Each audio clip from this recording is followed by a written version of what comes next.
If you are in a relationship right now, let me turn you on to the Ritual app. You are going to schedule your one-on-one session live with your clinician every week. I happen to be one of them. And in preparation for these sessions, you and your partner every single week, you're going to look at your video content that is curated for you and your partner. And you're going to learn the relationship skills that you need to really keep your relationship running smoothly and to keep both of you strong and emotionally healthy. And you're going to meet with your clinician afterwards. You're going to take the assessment. You're going to do your journal prompts and take the assessment so your clinician can find out how you're doing and how things are going in your relationship and the areas that you may need to get stronger in. But Ritual is an absolutely amazing app. It's going to help keep your relationship on track. It's going to give you that curated time with your partner every week to work on your relationship. And so I want you to check out the link at the bottom of this video and click on it, and you will get 20% off of the Ritual app. You also have the opportunity to message your clinician in between sessions. So you can also do that. But it is an absolutely amazing tool, a great modern day tool for couples to keep their relationship strong and healthy. So check out the Ritual app today, and don't forget to use my link to get 20% off of your first month of Ritual. And if you'd like to work with me, please let them know you're interested in working with Anita Stoudmire. No.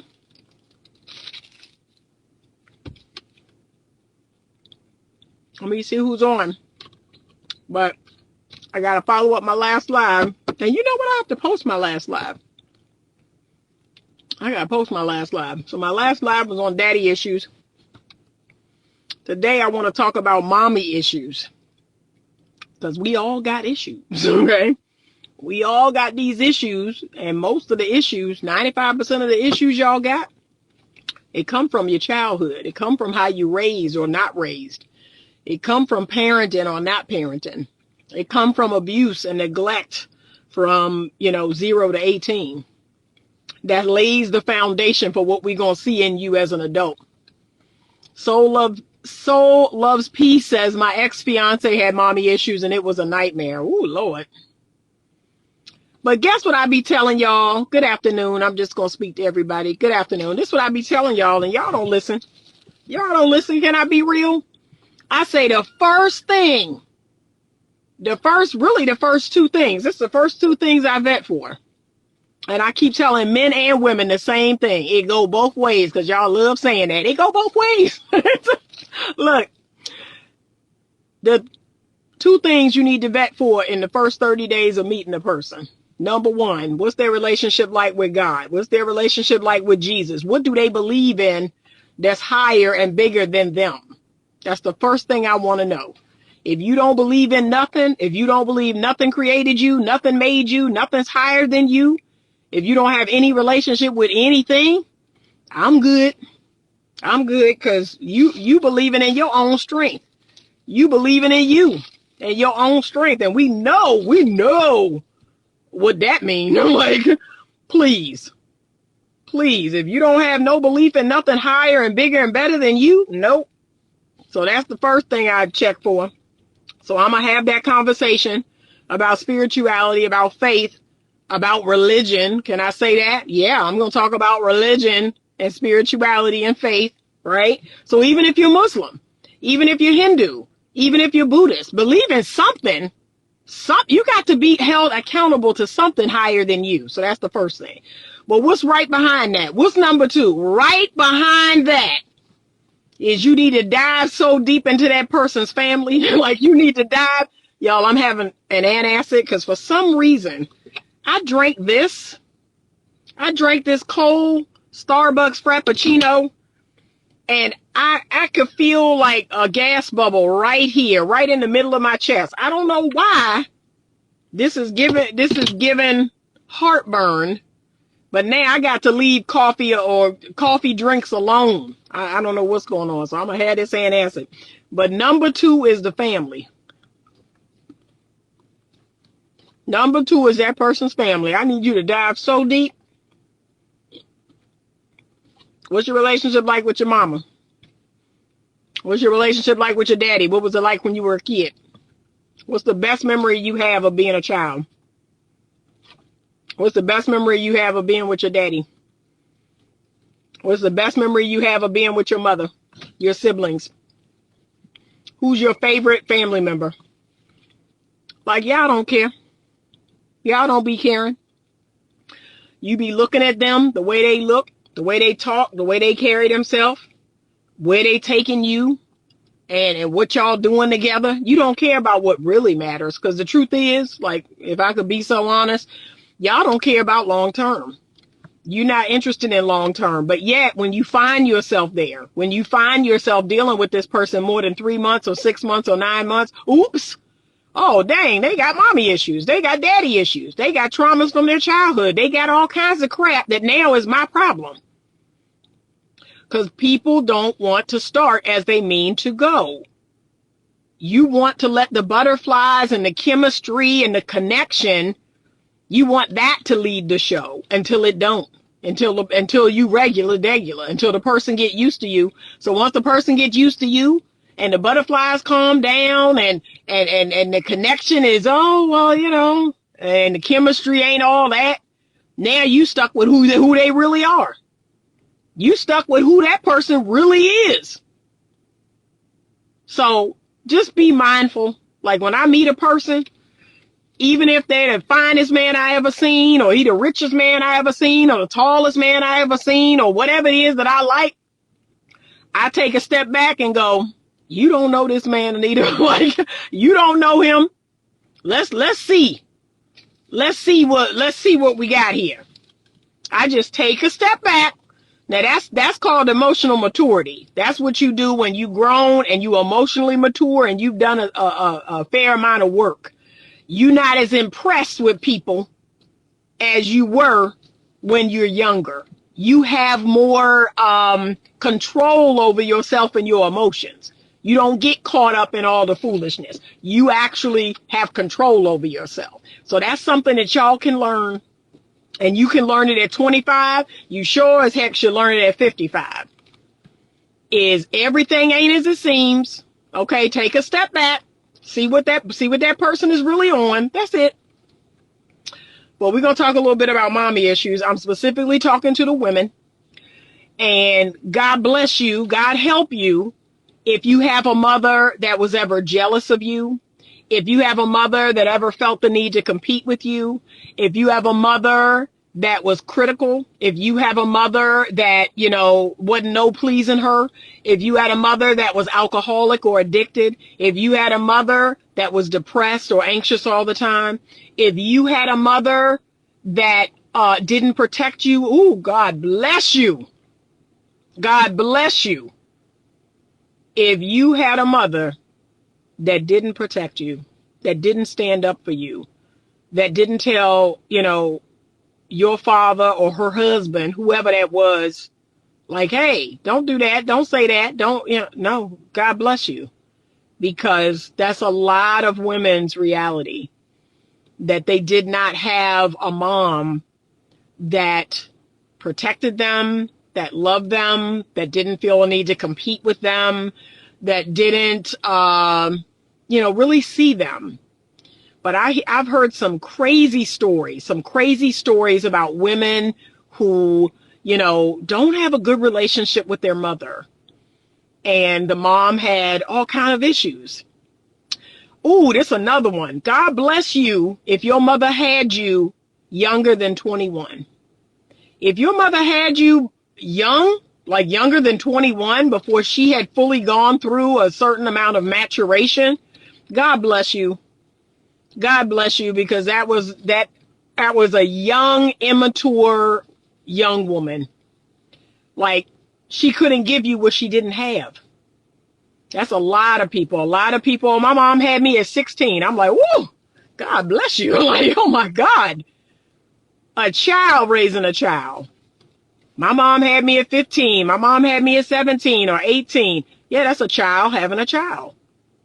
That's an immature person trying to be responsible for a whole human being. God bless you. Yeah, it's rough. So, yeah, my heart goes out to people that, they don't have good relationships with their mother. And here's something for you to know about that.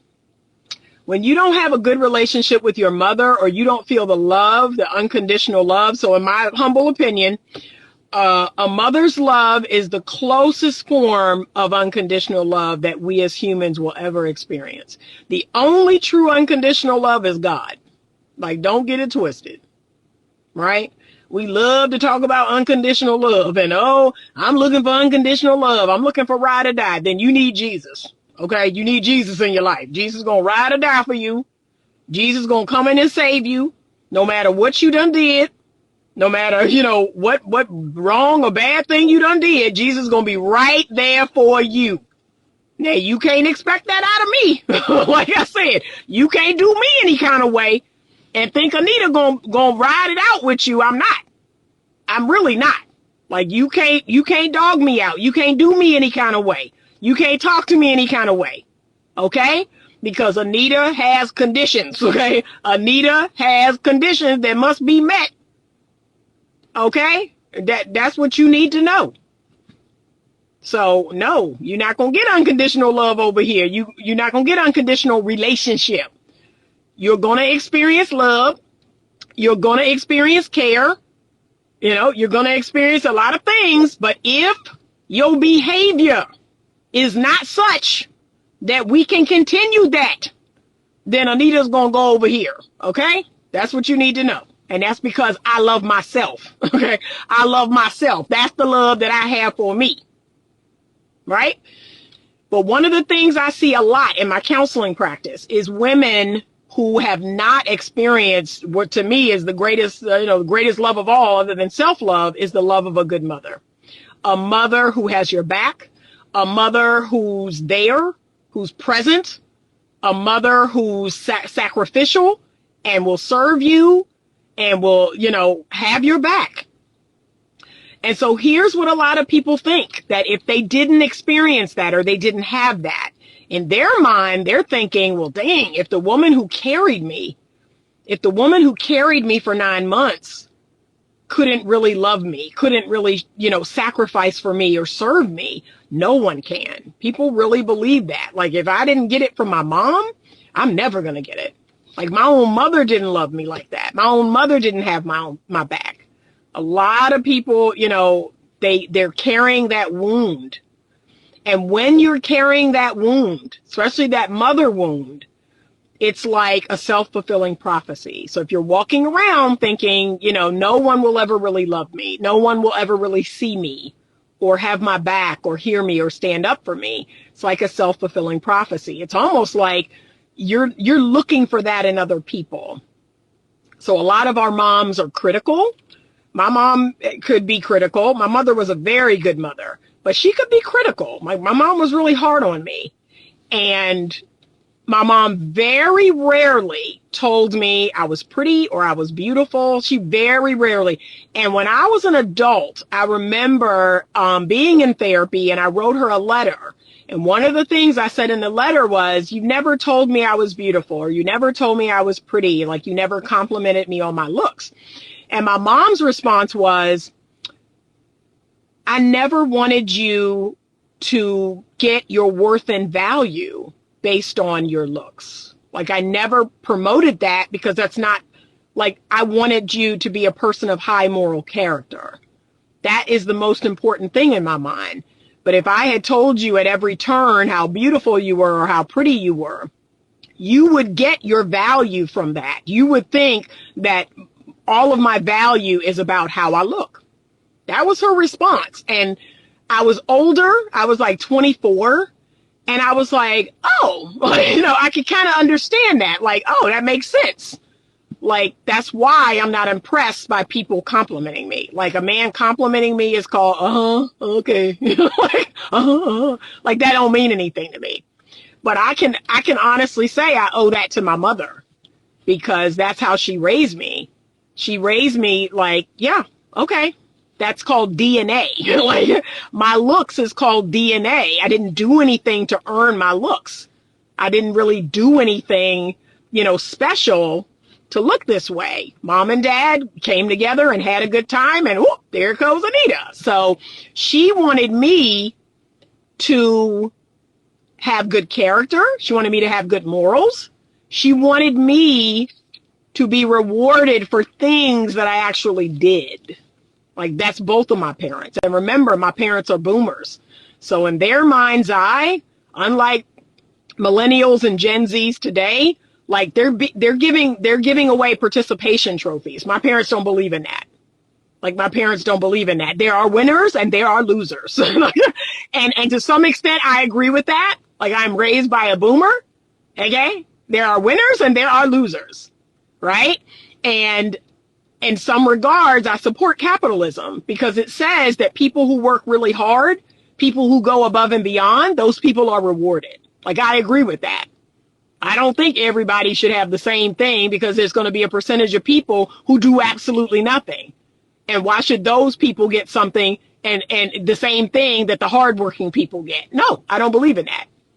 So when she said that in response to my letter, I was like, okay, I can kind of see that. Like, it made sense. Certain things made sense to me. My mom and I have an amazing relationship now. Now, we went through a lot of ups and downs in my teenage years, and a lot of it was because of the man that she was married to.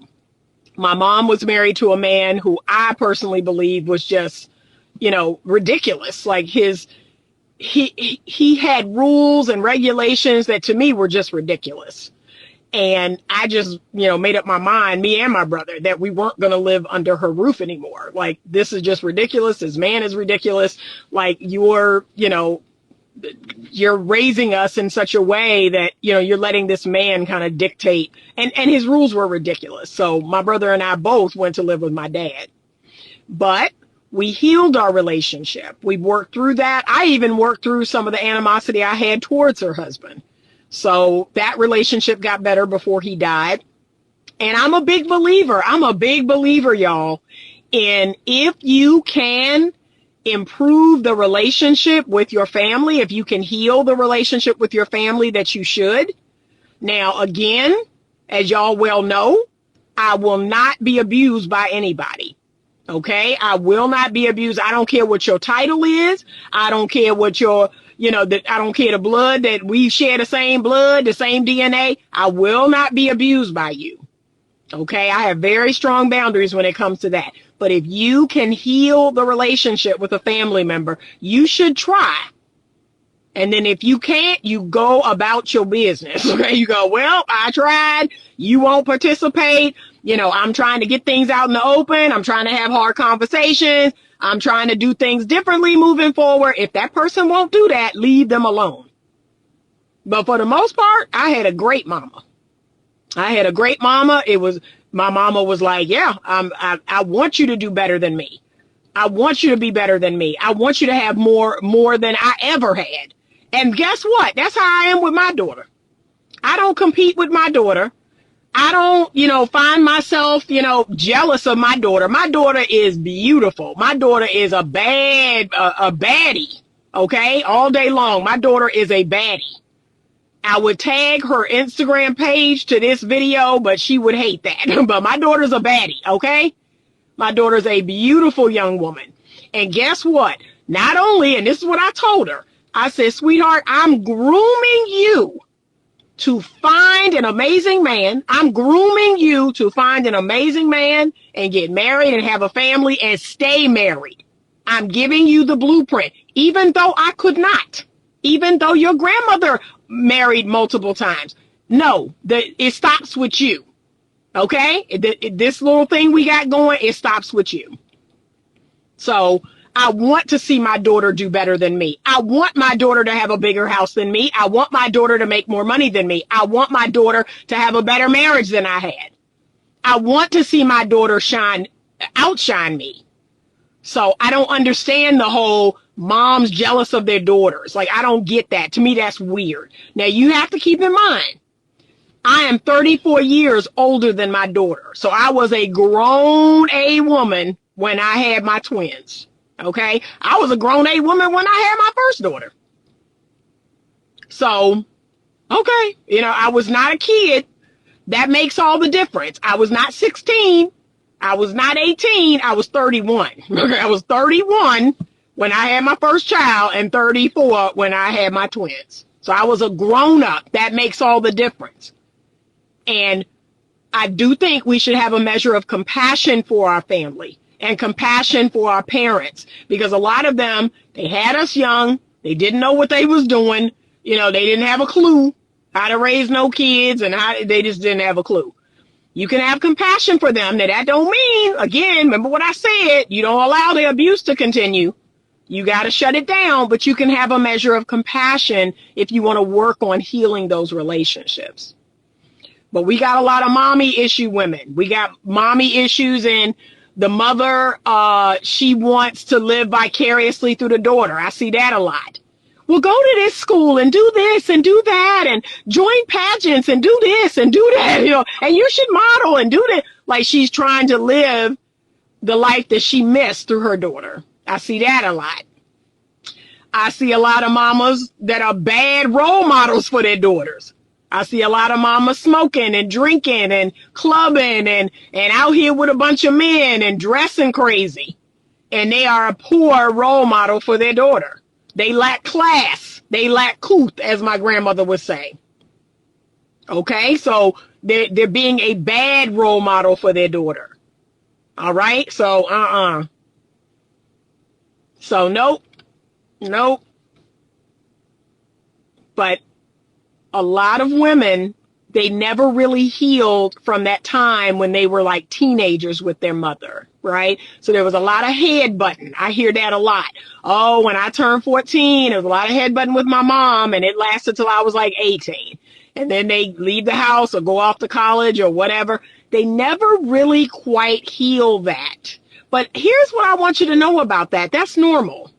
It's normal for once you start your cycle, I started mine at 13. It's normal to start butting heads with your mother, because we got two women in the house now, two women bleeding, two women going through a cycle, going through their ups and downs, and we're rubbing each other the wrong way. Thank you.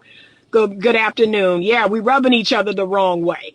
So that's totally normal and natural. My daughters and I went through it. And I just was like, I backed off of them. I kind of let them find their way. I said, hey, now I gotta put a cap on the disrespect, but I just backed off of them and let them figure it out. But I'm not going to let you disrespect me now. We're not doing that. Okay. But I have always been my daughter's greatest supporter, greatest champion, greatest. Oh my gosh. Like I've always been. I don't understand that. I'm a relatively healthy person myself. I don't have any addictions. I don't have any, weird problems, for the most part. I told y'all I'm incredibly boring. This is what y'all don't realize about healthy people. Okay. Healthy people are incredibly boring. We are not, you ain't going to get a lot of highs and lows. People who are healed. Okay. People who've worked on themselves. It's boring. All right. But for the most part, I have great kids. I don't have no problems out of my kids. I don't have no daughters on the pole. I don't have no daughters with, illegitimate children. I don't have no, alcoholics or no drug addicts. I don't have that. Because for the most part, I was an adult when I had my kids, and I always continued to do my emotional work. I say, I'm the grown up. I'm responsible. But if you had a mother and she was very young when she had you, she's not a grown up. She's a kid too. She's a kid competing with you. She's a kid, telling you what to do. Like, she don't know. She don't know. She got her own healing to do. So a lot of y'all got some mommy issues. You got some mommy issues. And whether mom was a bad role model, if mom didn't have a husband, if she didn't have a good husband, if mom was abused, if mom was neglected, If she didn't have a good husband, she don't know what a good, healthy man looks like. So we got some mommy issues we need to attend to. And remember, anything that happened to you from 0 to 18 is not your fault. But once you turn 18, it's on you now. You have to now figure some things out. One of the things I told both of my parents is I did not get a good education on money. I did not get a good education on money. And I made a lot of financial mistakes, a lot of them. And for a little while there, I blamed my parents. Like, well, y'all didn't tell me about this and y'all didn't teach me that and y'all didn't. I was like, wait a minute. Like, I have just got to figure this out. I've got to figure this out for myself. And I did. And now I teach my kids. My kids have investment accounts. They've had it ever since they were 18. They are required to put $10 a month in their investment account forever. That's what I told them. $10 a month will go into your investment account for the rest of your life. And when you wake up at 65 and you think to yourself, I got an investment account that I done had for all these years. I wonder how much is in it. Millions. Millions of dollars is going to be in your investment account. Okay? I teach them about credit. I teach them about paying bills. I teach them about, just money. Like, hey, there's a percentage, save some, spend some, give some, right? And we work on those percentages. So that's what a lot of y'all need to do. You need to pay it forward. But guess what a lot of y'all doing? You want to reach back. You want an apology. You want your parent to say something or do something, and you think that's going to facilitate your healing. And if it don't happen, then what? So if you don't apologize, if she don't say the words you need her to say, then what? So you just ain't going to heal? You just going to keep feeling away? You going to keep acting out at the cookout? No, baby, you got to move on. You got to go on. And your healing requires it. That you accept the fact that there are things that happen that nobody is going to come and say, oh my God, you're right. And I was bad and I was wrong. And I didn't. No, that may not happen. And you should heal anyway. That's it. You should heal anyway. But it's a lot of mommy issues out here for men and women. And y'all don't want me to get started on the fellas. Y'all mommy issues. Oh my gosh. Whew, it's so much. It's so much. You got the mama's boy. Mommy can do no wrong. And mommy is a hellion. Like, mommy is a trip. Treating your wife all crazy. Oh, but that's my mother. And you can't tell me nothing about my mother. Forget the fact that she don't respect the marriage. Mama's a trip. Mama treating you like, you a daddy, like you, cause you look like the daddy. And so she really hates you. She really ain't trying to hear nothing from you because you remind her of your father. So she treating you like crap, like, oh God, just remind me of that man I laid down with one night. I mean, like I said, we got to heal. We got to do the work. Okay. We got to do the work. Got to do the work. But mommies, the biggest thing I see with the mommy issues is moms who are not emotionally mature. I see that a lot. Mom is not emotionally mature. Mom had a child young, or mom is just, like I said, she's got her own issues. And she does tend to put them on her children. And there's another thing I see. I see moms that use their kids like they're their friends or their therapists. And y'all know that's wrong.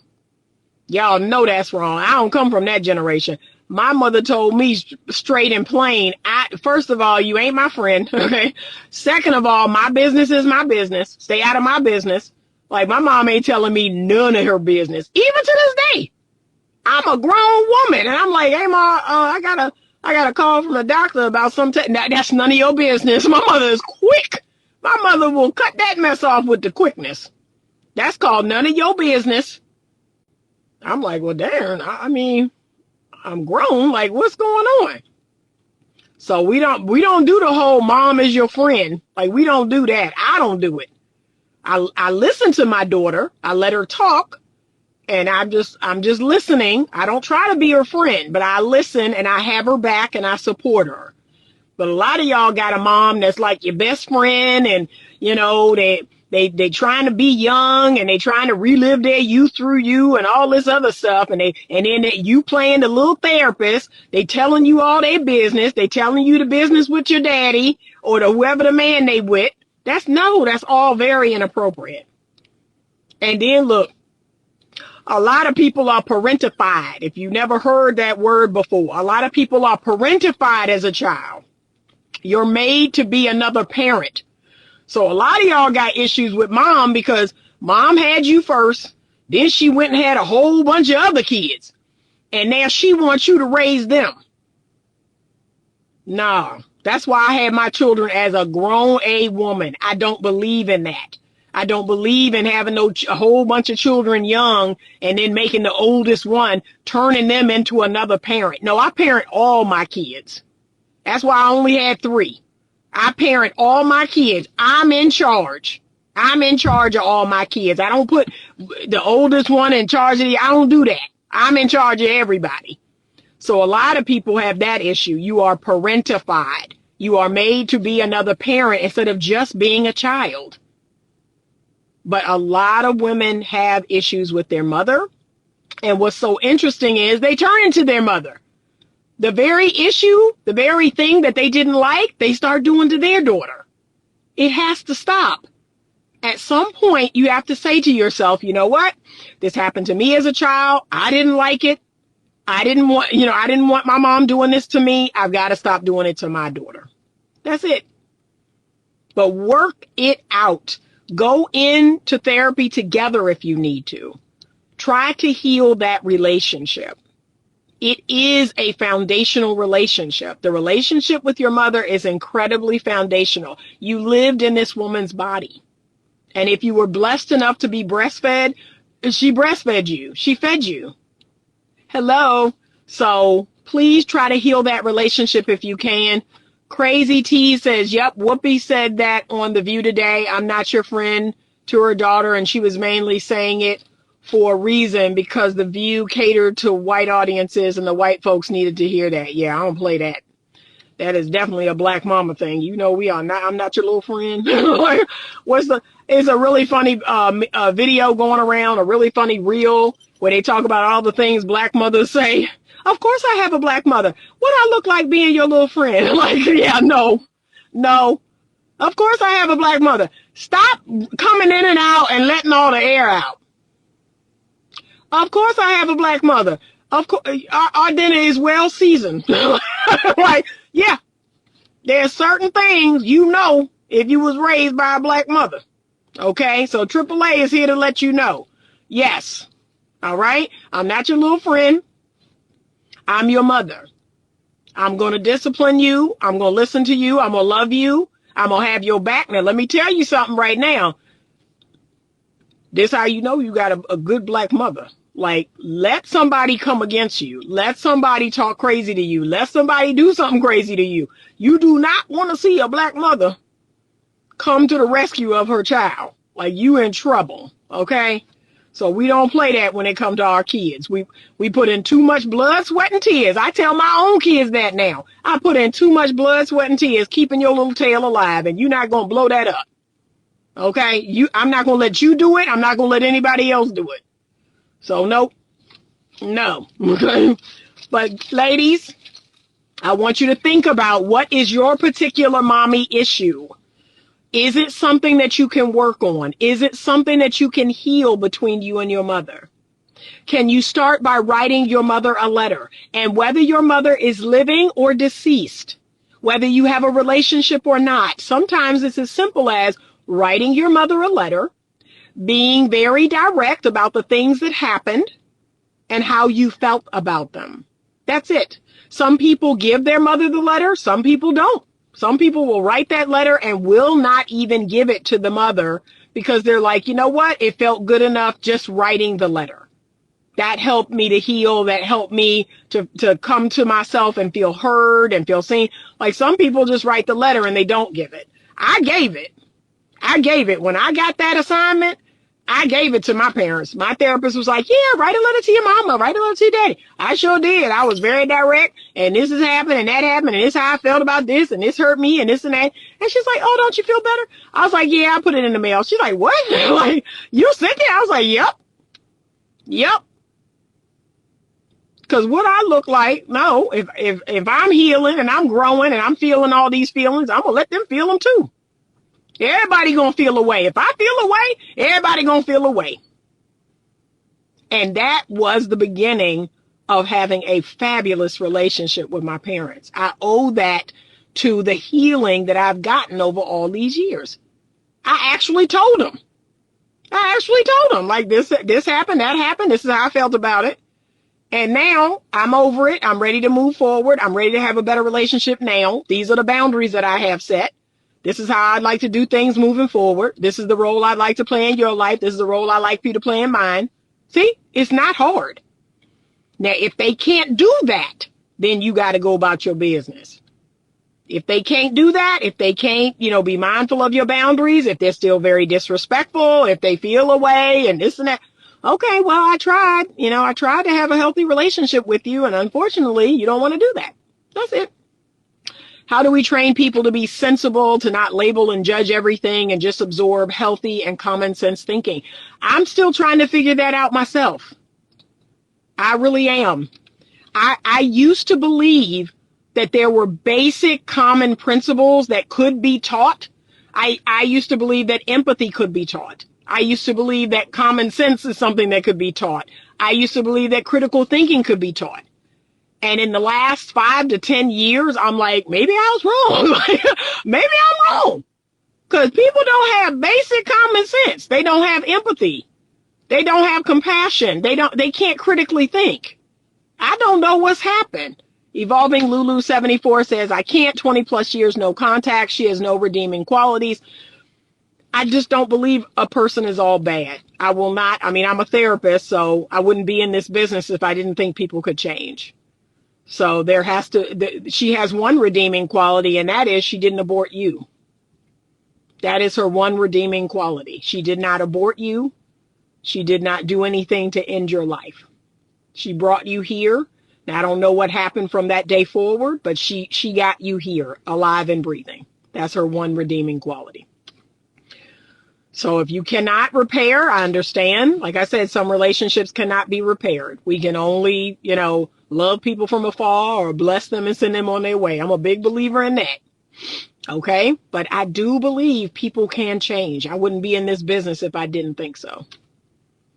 But yes, we got these issues. We have to acknowledge them. The first step in healing, ladies and gentlemen, is we have to self-reflect.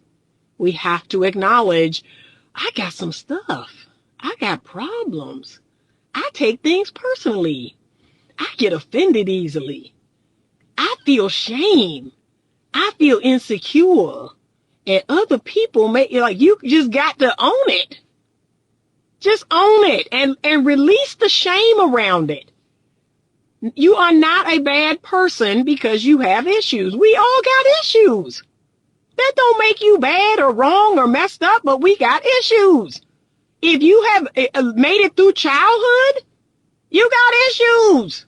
Some of us worse than others. I had a very good childhood, and yet I got issues. Okay, I was not abused. I was not sexually abused or assaulted. I was not, beat up. I didn't have addicts for parents.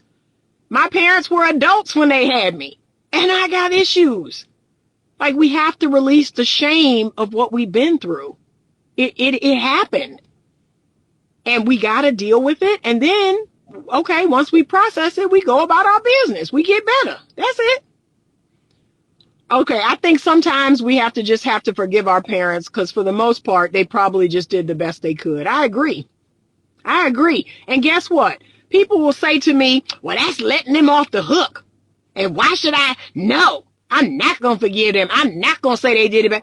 No, you need compassion, baby. You need to learn how, to believe that your ish think just like everybody else, right? Everybody's doing the best they can. Everybody's doing their best with what they know at the time. There's some stuff out there right now that I have yet to learn. There's some stuff out there right now that I don't know how to do. And the day I find out how to do it, the day I find out like about that thing, I'm gonna be like, oh, I went X amount of years and didn't know this. And from that day forward, I can now do it. Like, that's all of us.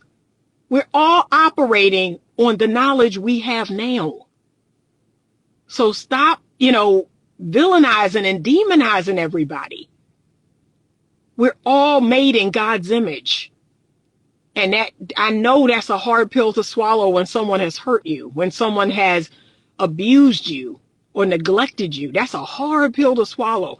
But that is the goal, is enlightenment, is that higher self, is being able to get to the place where you can truly put yourself in other people's shoes.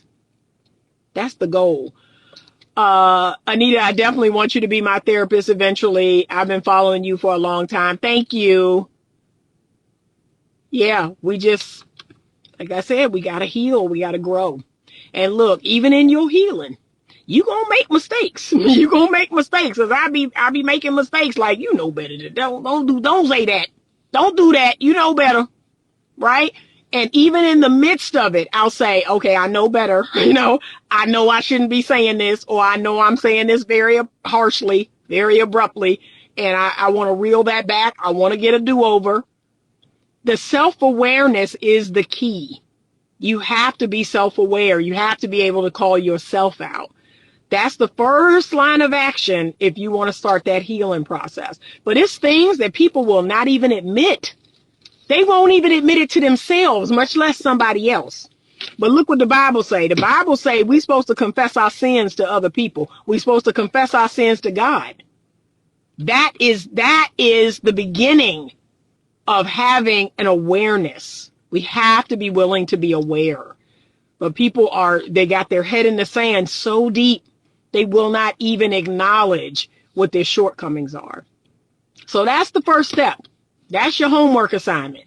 Sit down and acknowledge, I got these mommy issues. What are they? Right? My mom was critical. My mom was harsh on me. My mom parentified me. My mom wants to live through me. My mom, whatever, right? My mom was just harsh with her words with me. My mom was addicted to something and wasn't emotionally attuned. She didn't see me. She didn't hear me. And, my mom wasn't there.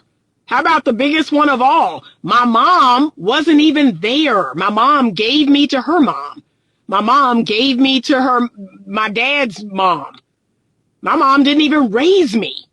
She didn't even see fit to raise me. That's the biggest one of all, the abandonment wound. My mom just left.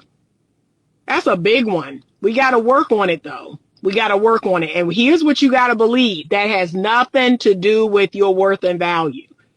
How people are out here acting in the world right now, like I tell people all the time, it's men right now sleeping on Anita. Like, it's men right now that don't see Anita's value or her worth. And that's called their problem. That's not my problem. I know who I am. I know what I bring. I know the woman that I am. And yet you have tons of men out here sleeping on that. So, okay, that doesn't lower my worth or my value at all. That's just another person that just cannot see, real, recognize real, that cannot see a diamond, that cannot see real gold. Okay.